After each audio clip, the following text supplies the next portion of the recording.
Hello all, welcome back to our channel. DTCP limits లో మీరు investment చేశారా? Are ఇప్పుడు డిటిసిపి లిమిట్స్ లో ప్లాట్ తీసుకోవాలి అనే ప్లానింగ్ లో ఉన్నారా? అయితే ఈ వీడియో మీకోసమే. ఈ వీడియోలో డిటిసిపి అంటే ఏంటి, డిటిసిపి లిమిట్స్ లో ఉన్న రూల్స్ అండ్ రెగ్యులేషన్స్ గురించి క్లియర్ గా ఎక్స్ప్లెయిన్ చేయబోతున్నాను.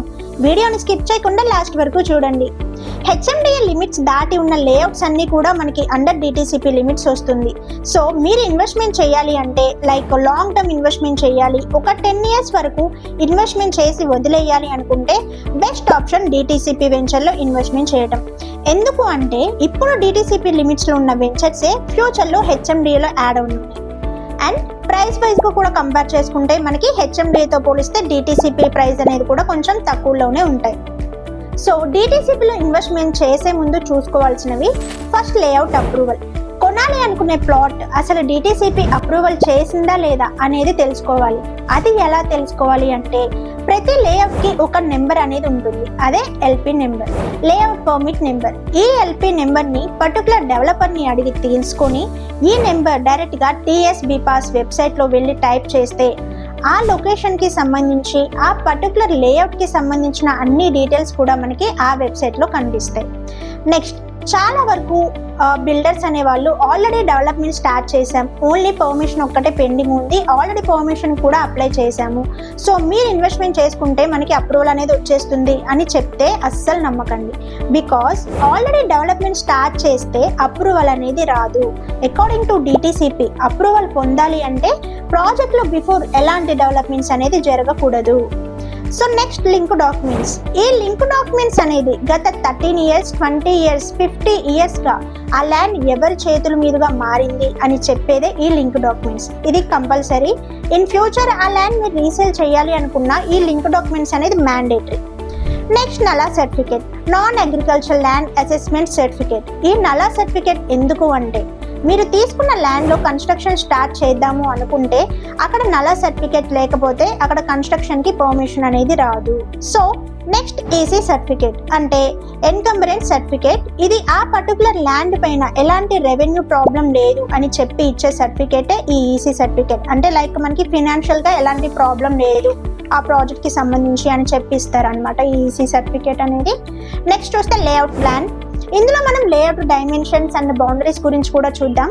సో నార్మల్ గా డెవలపర్స్ అనే వాళ్ళు మినిమం మనకి 1 acre నుంచి వెంచర్స్ అనేది వేయాలి. ఆ 1 acre కూడా 30 meters విడ్త్ అనేది కంపల్సరీ. ఆ లేఅవుట్ లో ప్లాట్ సైజెస్ వచ్చేసి మినిమం 146.6 square yards ఉండాలి. డైమెన్షన్స్ 33x40 ఉండాలి. అండ్ ఆ లేఅవుట్ కి అప్రోచ్ రోడ్ అంటే లైక్ మనకి లేఅవుట్ కి వెళ్ళే రోడ్ కూడా 40 feet రోడ్ ఉండేలా చూసుకోవాలి. నెక్స్ట్, ఇంటర్నల్ రోడ్స్ వచ్చేసి 33 feet రోడ్ అనేది ఉండాలి.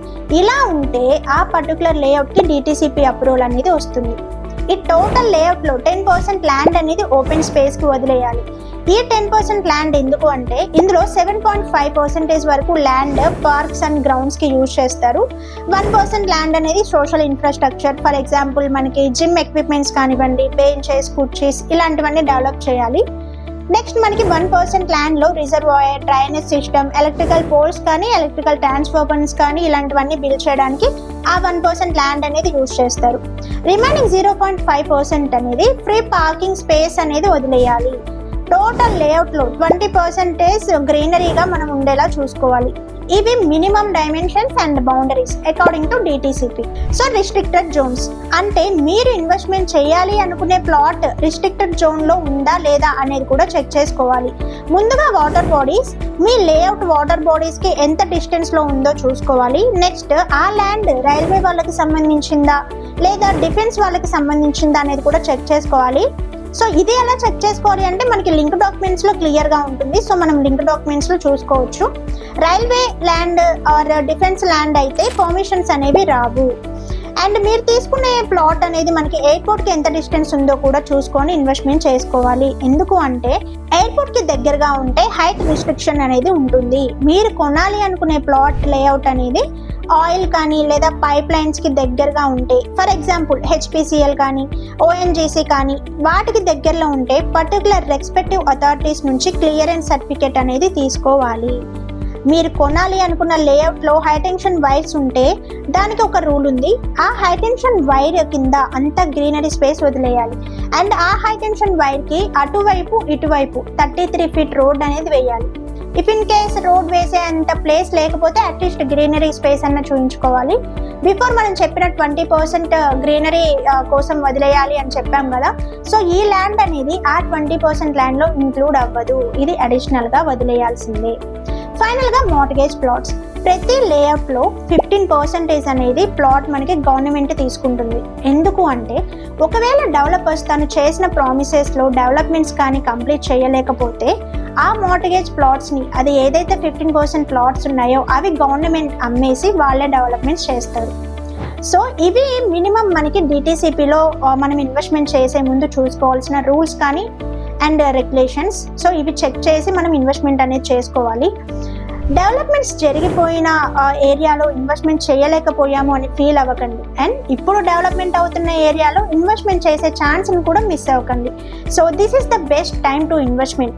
ఏ లొకేషన్లో ఇన్వెస్ట్మెంట్ చేయాలి, ఏ ప్రాజెక్ట్లో ఇన్వెస్ట్మెంట్ చేస్తే ఫ్యూచర్లో రీసేల్ కానీ లేదా రిటర్న్ ఆన్ ఇన్వెస్ట్మెంట్ బెటర్గా వస్తుంది అనే సజెషన్ కోసం స్క్రీన్ పైన ఉన్న నెంబర్కి కాల్ చేయండి.